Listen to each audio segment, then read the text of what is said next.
Welcome back. I'm Harlan, the Backyard Grill Sergeant, here to take your grilling to the next level. Well, today I'm going to show you how to smoke a pork butt. Well, first thing about a pork butt, the pork butt is actually not the butt of a pig. It comes from the shoulder, which is right about here. If you notice when you open up a pork butt, you can see the shoulder blade runs right through the middle. Okay, so let's go ahead and get her opened up.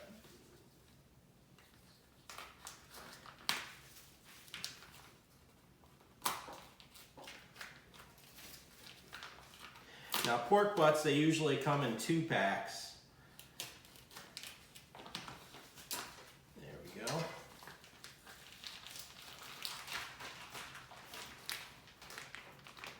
There we go. Let's take one out. Set the other aside for later.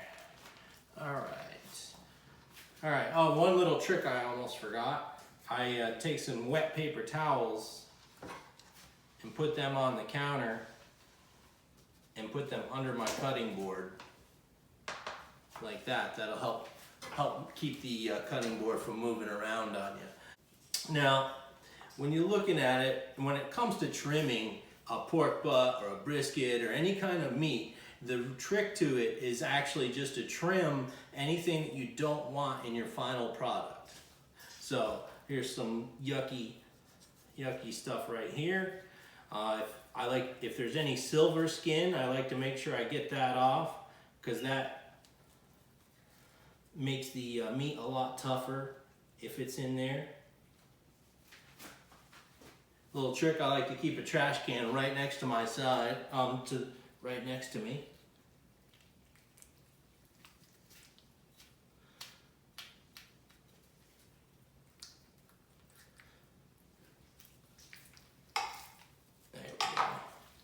Looks like it wants to just pull out of there. All right, so I'm gonna go ahead and finish trimming this up and I'll be right back. All right, there, see now I got all the silver skin taken off here and I cut some big pieces of fat off here. A lot of this fat, if it's really soft like this right here, that'll render and become a juice inside so you don't wanna take all the fat out. You just wanna get anything that's like really hard or big chunks of fat. If there's any silver skin, you can try to get some of that off.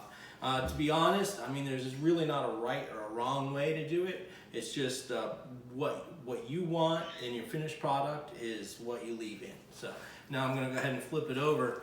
Now you see here, this side has a big fat cap here. So see that's a lot of fat there. I usually, if it looks like this, I'll just go ahead and leave this on because I cook the pork butt with the fat cap facing down, so that'll actually protect the meat from the heat, and when it renders, it'll just drip away anyway. All right, seasoning the pork butt we're gonna keep it really simple. We're gonna use salt and pepper. So let me go ahead and get one of my gloves off here, and I'm gonna use this hand for actually handling. So when I salt, I like to use a coarse kosher salt. I mean, that's just a preference. I mean, you can use regular salt or table salt if you want. I like the coarse kosher salt because you can see it when you put it on, and it allows you to see where you've already salted, so you don't have any questions. So that's why I like using this. So we'll go ahead and pepper it on like this.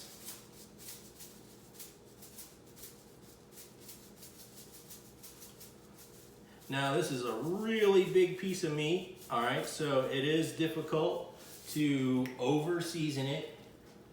So you can put a lot of salt on here.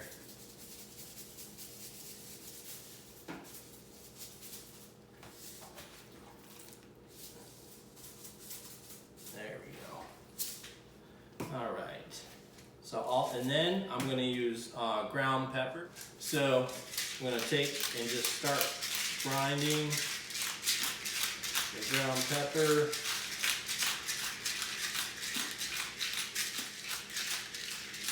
On there. So this is very simple. I'm not doing any real big complicated rub on here. It's just salt and pepper.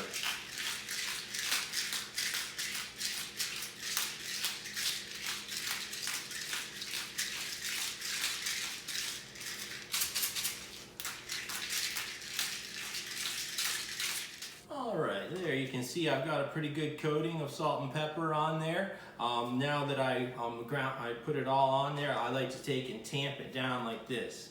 Notice I did not use a binder on this. I find that pork butts and briskets and things like that, they typically have enough juice in them. That's my cockatoo in there, Popcorn. Hey buddy, how you doing? He has to get his part in too.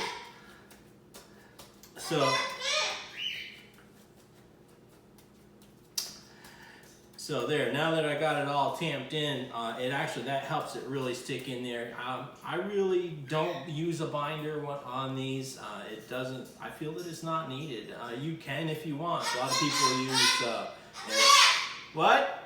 He says to use mustard. He thinks you should use mustard, but I say no binder. But anyway, so I'm gonna take and flip this over. And I'm going to start, and I'm starting doing the other side. So I like to layer my salt on first.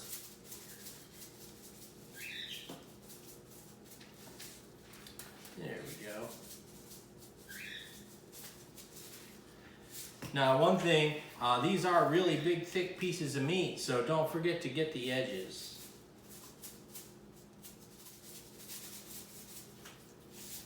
There we go. Go ahead and get the pepper on. I'm going to take this glove off, grind the pepper in.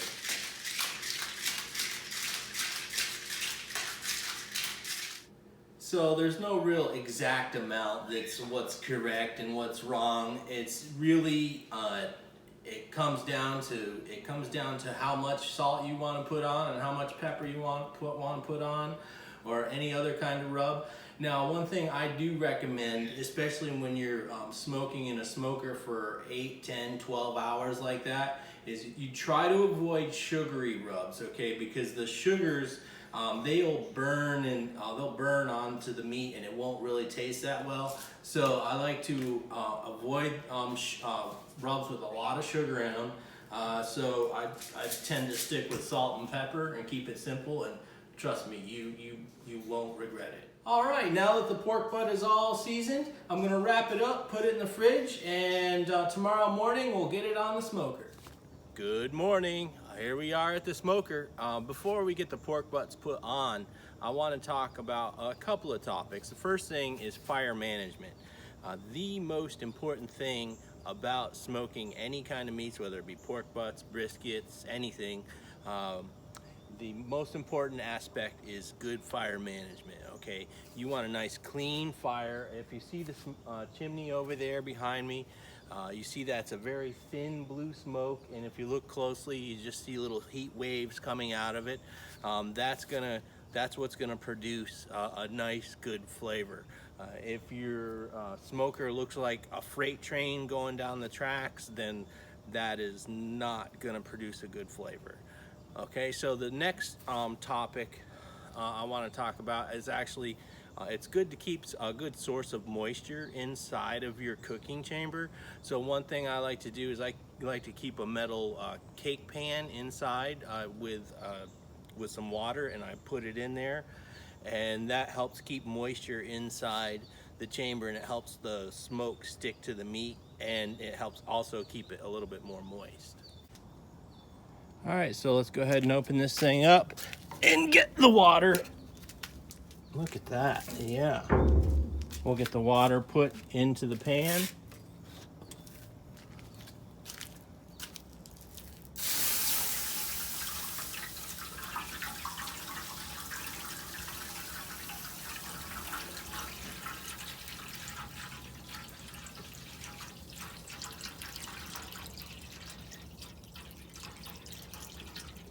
There we go. Get it filled right up to the top there. And that'll produce a nice little steam inside the smoker. Okay, I like to cook pork butt right around 250 degrees. My smoker is sitting at 290 right now. So that means I overshot just a little bit, which is okay, because when I open up the chamber and stuff, it'll cool down a little bit and it'll actually settle into that temperature. So let's go ahead and get it in, get the meat on the cooker. Get it opened up. There we go. Now I like to cook with the fat cap down. People will tell you, some people will tell you cook with a fat cap up, some people will tell you cook it with it down. I like to cook with the fat cap facing down because I believe it protects the meat and it gives your meat a better bark. But other people will tell you to cook with the fat cap up because they believe that the juices from the fat run through the meat better. I find that it comes out just as juicy if this way, so I like to cook with the fat cap down.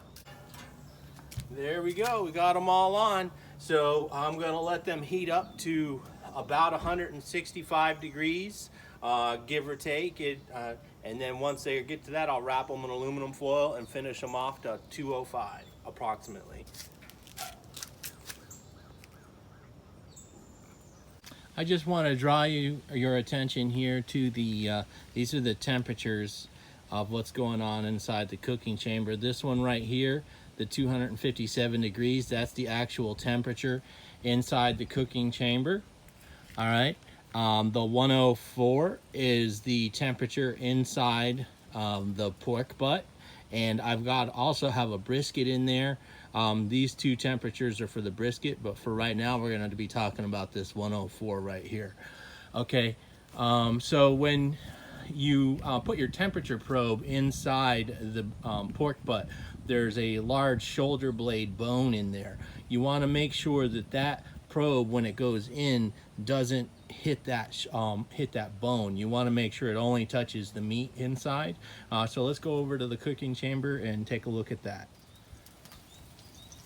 All right, look at these pork butts. These things are looking beautiful. Okay, now as you can see, they're starting to get a nice color on them. They're starting to dry out a little bit on the surface. So what I'm going to do,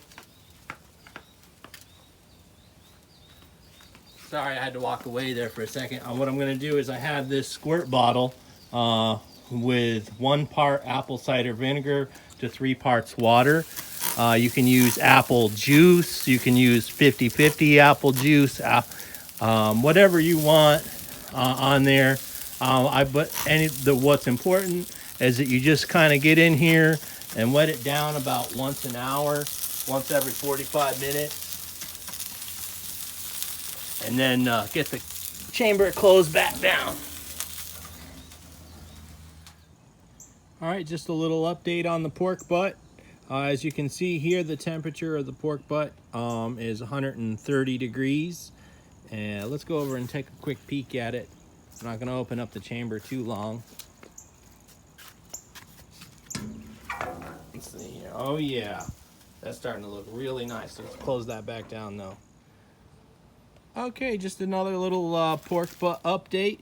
Notice the temperature of the pork butts are 148 degrees, still maintaining 250 degrees inside the cooking chamber.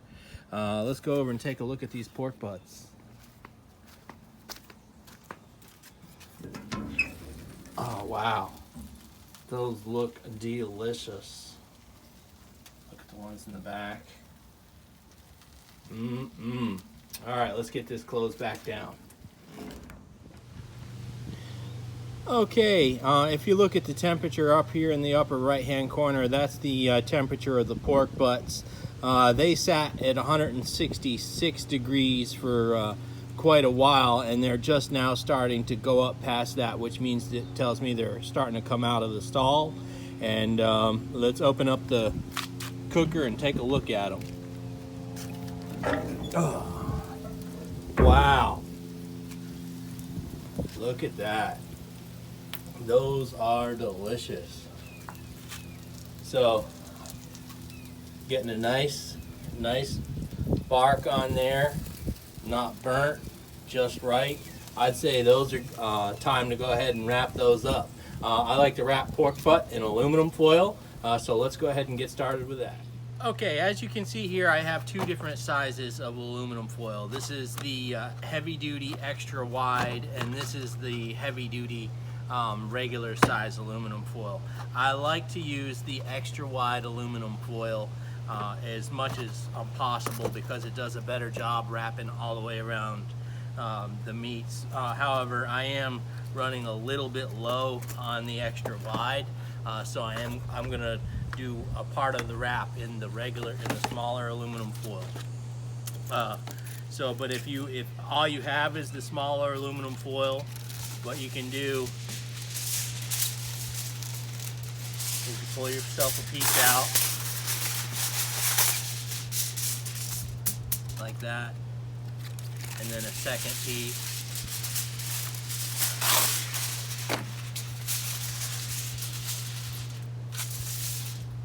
like that, and then you just fold it up and fold this one up, and then pinch them together like that.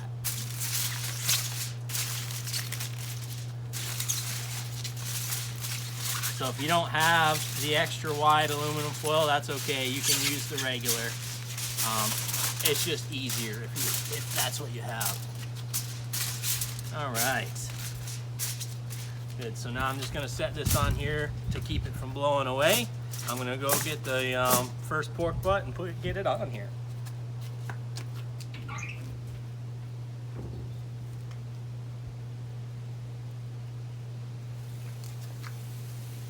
All right, go ahead and get it set on there like that.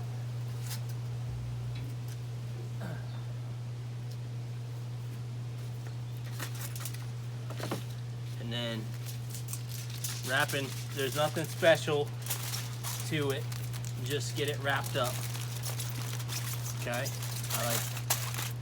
I like to wrap it with 2 layers of aluminum foil, one in one direction, and then I'll turn it and then wrap it in the other direction. So now I'm going to use the wide aluminum foil.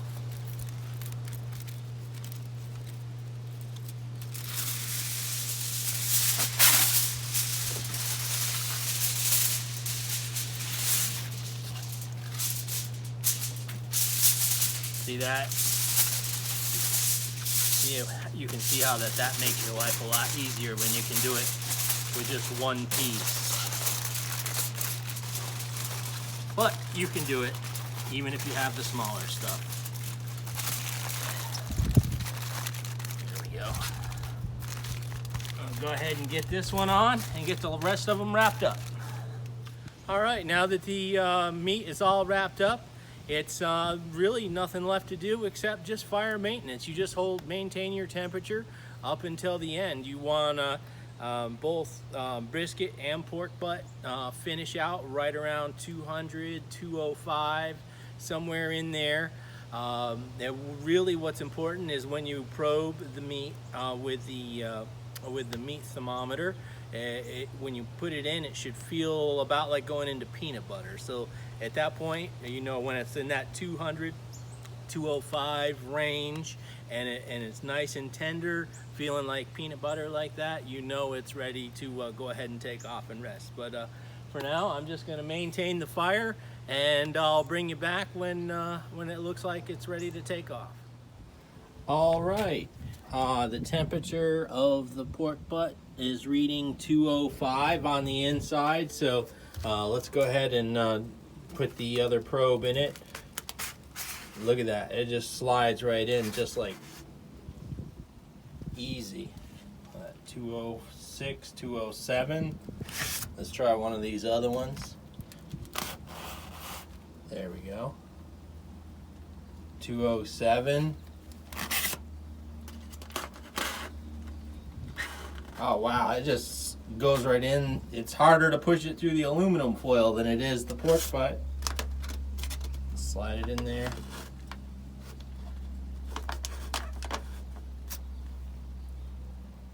Nice. All right, let's pull these off and get them unwrapped. Okay, now one thing to keep in mind when you first pull the pork butt off the smoker, you're gonna want it to let it rest for about an hour. But I'm gonna go ahead and open this one up and show it to you, and then I'm gonna get it wrapped back up and then and give it a chance to rest. So one thing that I really like to do is when I take the pulled pork out of the smoker, I like to put it into a Pyrex dish like this when I go to unwrap it, because one thing you'll find as you're unwrapping it, if you did it correctly, there's going to be a lot of juice inside. I'm putting pressure on myself now. Oh yeah, look at that. Now, the true test to a perfectly done pork butt is if you take this bone right here and it can just slide right out. You see that? See how that slid right out without any meat attached to it whatsoever?